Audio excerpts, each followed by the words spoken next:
ఈ IPS officer కావాలని చాలా మందికి ఒక డ్రీమ్ ఉంటుంది. ఇక ఆ జాబ్ కొట్టేటందుకు యూపీఎస్సీ పరీక్షలు రాయాలి, ఇంకో పని పెట్టుకోకుండా మస్తు కష్టపడి చదవాలి. పరీక్షలు రాయాలి, ఇంటర్వ్యూకి సెలెక్ట్ కావాలి, ర్యాంకు రావాలి, ఓ గప్పుడు కొలువు వస్తుంది. కానీ ఇవన్నీ ఏం లేకుంటేనే బీహార్ కాడు ఉండే 18 ఏళ్ళ పోరడు సీదా ఐపీఎస్ ఆఫీసర్ అయిపోయిందట. డ్యూటీలో కూడా ఎక్కిండట. అగో 21 ఏళ్ళు ఉంటే కానీ యూపీఎస్సీ పరీక్షలే రాయరాదు, అసొంటిది అట్లెట్లా అయిందో ఐపీఎస్ ఆఫీసర్ అని అంటే అనుమానం వచ్చిందా మీకు? సెలవు మరి ఇక బీహార్ పోయి ఆ సంగతి ఏందో చూసుకుందాం పారిగా. కనిపించే 3 సింహాలు చట్టానికి, న్యాయానికి, ధర్మానికి ప్రతీకలైతే కనిపించని 4వ సింహమేరా ఈ పోలీస్ పోలీస్ అని తెలుగు సినిమాల డైలాగ్ చూసి ఇన్స్పైర్ అయినట్టున్నాడు ఈ తమ్ముడు బాగా.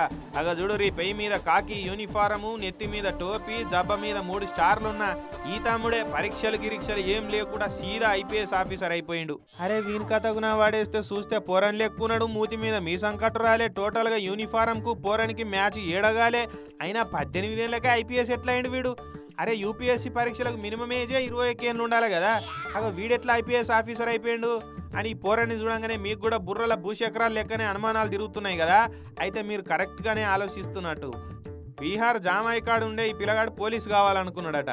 ఇక నెల కింద కూడా వచ్చి నీకు ఐపీఎస్ నౌకరు కావాలన్నా చెప్పు, 2 లక్షలు కొట్టు నౌకరు వచ్చేస్తుంది, దానికి ఎందుకు ఫికర్ అని చెప్పిండట. ఇంకేమున్నది, ఈ పోరడంలో తండ్రి తీసుకపోయి 2 లక్షలు చేతిలో పెట్టిండట. ఇక మొన్న కాకి బట్టలు, టోపీ, తుపాకి అప్పచెప్పి ఇక నువ్వు ఐపీఎస్ ఆఫీసర్ అయిపోయినావు, ఊరి మీద పడి ఏమైనా చేసుకోపో అని చెప్పిండట. ఇకేమున్నది, తమ్ముడు జానెడు తుపాకి పట్టుకొని జాము ఎంత జల్లెడ పెట్టినట్టే తిరుగుతున్నాడట. హోటల్ కాడికి పోయి షాయి సమోసాలు కూడా పుక్కిట్ల తినుడు పెట్టిండట.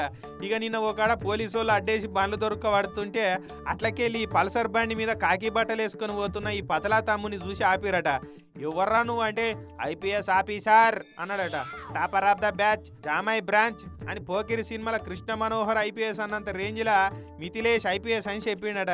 నీ ఆధార్ కార్డు, ఐడి కార్డు ఒకసారి చూపిరా తమ్మి అని పోలీసు వాళ్ళు అడిగిరట. ఇక ఐపీఎస్ నౌకరు పెట్టిస్తా అంటే ఎవరికో పోయిన నెల 2 లక్షలు ముఠ చెప్పిండట. ఇక 2 లక్షలు ఇయ్యంగా వాడి బట్టలు ఇచ్చిండట. ఇంకా 30,000 కూడా అడుగుతున్నాడట ఇయ్యమని. ఇంతలే దొరికిపోయిండట. నయం 20 లక్షలు ఇయ్యంగానే సీఎం అయిపోయినవరా బై. ఇక రాష్ట్రాన్ని పోయి ఏల్కపోరా అంటే కూడా సీదా సచివాలయం పోయి సీఎం నచ్చిన కాన్వాయ్ పెట్టుర్రా అని అడిగేంత అమాయకుడు ఉన్నట్టున్నాడు కదా పాపం తమ్ముడు చూస్తుంటే. ఇక పోలీసు వాళ్ళు ఆ పోరాని అమాయకత్వం చూసి నవ్వుకొని వాళ్ళ అబ్బాయిలను టౌన్కు పిలిపించి కౌన్సిలింగ్ ఇచ్చిరట.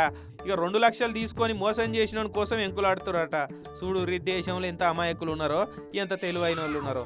2 లక్షలు ఇస్తే బీహార్లో ఏకదం ఐపీఎస్లే చేస్తురంటే దేశం ఎంత డెవలప్ అయిపోయిందో కదా. కానీ తమ్ముడే యూపీఎస్సీ పరీక్షలు రాయకుండా కూడా 2 లక్షల ఫీజు అయితే కట్టిండు. అదే ఇచ్చంతరం.